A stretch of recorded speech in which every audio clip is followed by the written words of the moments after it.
What's going on, everybody? Sonar here, and I wanted to do a real quick recap on the recent Lake Champlain Eastern Open, the third Eastern Open of the season. And I know it's been a few days since the event, but because of the travel and spending time with family in Connecticut, just didn't get time to do it until now, but let's get into it. So let's first talk about the finish. Finished 36th. That means that I got a check. That's always one of the goals, is making some money while you're up there. It wasn't the finish that I wanted, but overall, considering after practice and kind of what I felt like I was on, I feel like I'm fairly happy. This was kind of my expectations for where I was going to finish. What I didn't anticipate for this event was the weight overall. I figured that the check range was going to be around 15 pounds a day. It turned out to be much more than that. And then getting into the top 12 was going to be 17 pounds a day. It took more than a pound and a half, more than that, every day to get into the top 12. So the fishing was excellent on Lake Champlain, and I really missed the boat as far as my guesses as to what it was going to take to do well in this event. But overall, 36th place, not bad. It's the same exact finish as I got at Norman, so at least I'm staying consistent. So let's jump right into it.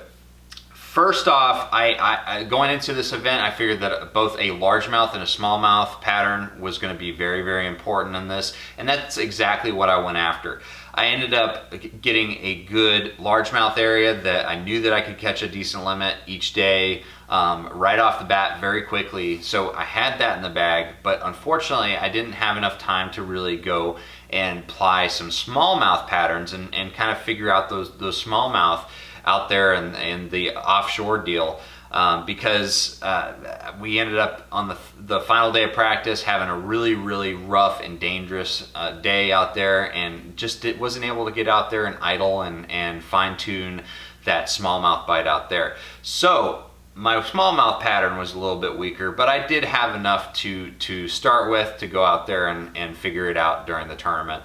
But essentially, when it came to starting each day, I started in my largemouth area, which was up north in Missisquoi, very shallow, dirty water area, and it was perfect for a chatterbait. So I was fishing, 2 foot or less the entire time.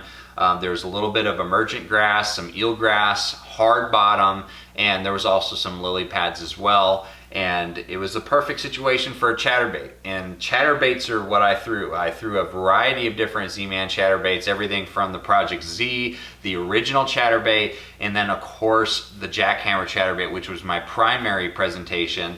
And I used a variety of colors too. So the first day I really did lean on a green pumpkin a jackhammer more than anything. I used a green pumpkin jackhammer with a brand new color from Z-Man, the Hot Snakes color Diesel Minnows, which was a great presentation for imitating yellow perch. So that was the bait that I used the majority of the time. And then I also, that first day, did use a original chatterbait. And the reason I used original chatterbait, it was a very similar color combination, though I did lighten up on the trailer a little bit with a redfish toad color Diesel Minnows. But essentially it's the same presentation, but it does have a gold blade. So I wanted that gold blade. I wanted a little bit more flash, but I still wanted that green pumpkin kind of perch color imitation. So I used the original when the sun came out. On the second day, I pretty much started the same exact way with the green pumpkin jackhammer, but then realized that I pretty much whacked on the fish a little hard the first day. We caught over 60 fish that first day by 10 o'clock in the morning.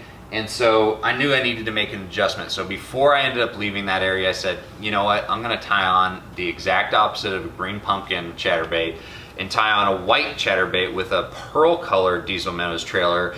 And this color bait, this presentation right here, made a huge difference. Those fish were going crazy for this bait and were choking it. So it was a really good decision. I went from catching 10 fish in an hour to catching over 35 or more fish in 45 minutes, I'd say. It was insane how they were eating this bait. It was every other cast I was catching a fish. So that was a huge a huge decision to make, and that made huge results. So.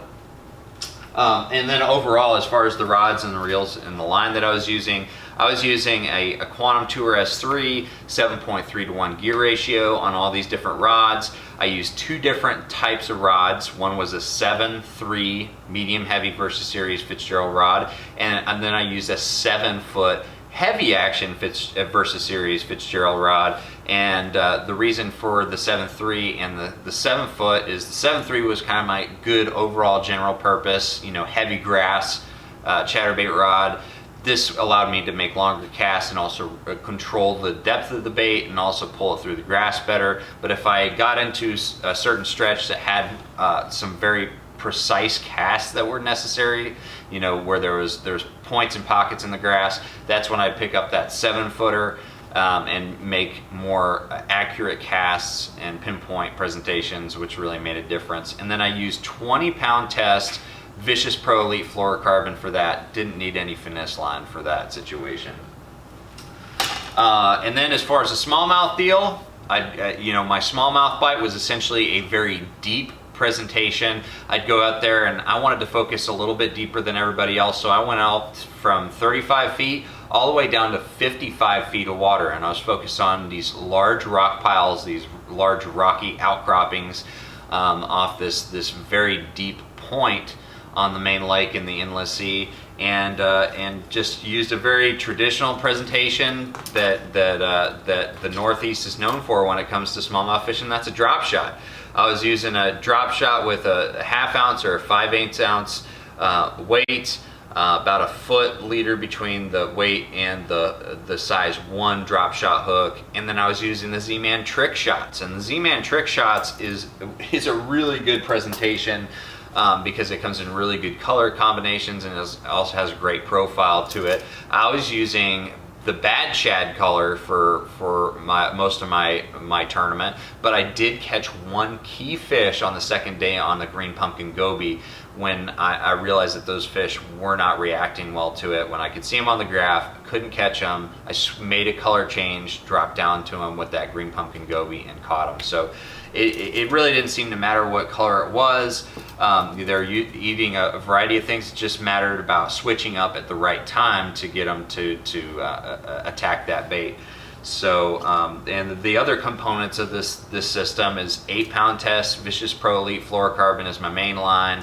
I was using a 7.2 medium heavy Versa Series rod or a 7.2 medium action Aqua Dream Fitzgerald rod, and then I paired both of those with a size 30 Quantum Vapor spinning reel, and that was the setup.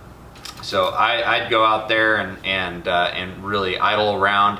Had my Navionics maps on and my Sonar chart layer also turned on, and I'd go out there on this deep long point and I'd go idle those high spots that I saw on my maps and look for those random pieces of rock, and also look for those arches. That was very important. I needed to see those fish before I dropped down to them.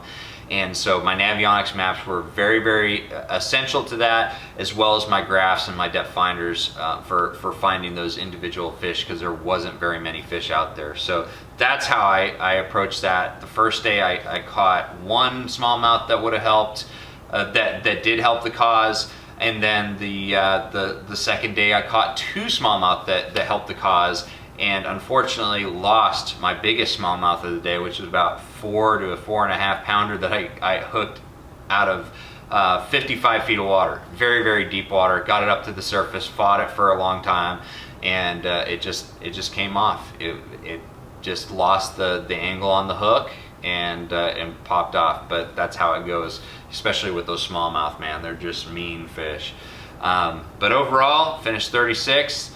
Now I'm 31st in the points, not where I want to be. I'm essentially going to have to win the next one, I think, to make the championship or have a chance at making the elite. So we're gonna work very hard for Douglas moving forward, and so I look forward to that challenge coming up soon.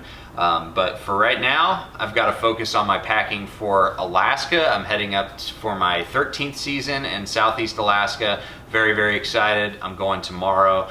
But for now, Thank you guys for watching this. Hopefully if you go up to Champlain, you can use these techniques to catch more fish. And I look forward to hopefully showing you a bunch of content from Alaska. It's always a blast up there. It's amazing. And I got a new camera to show it on. So thank you guys for watching. Stay tuned for some stuff from Alaska. I'll see you guys out on the water.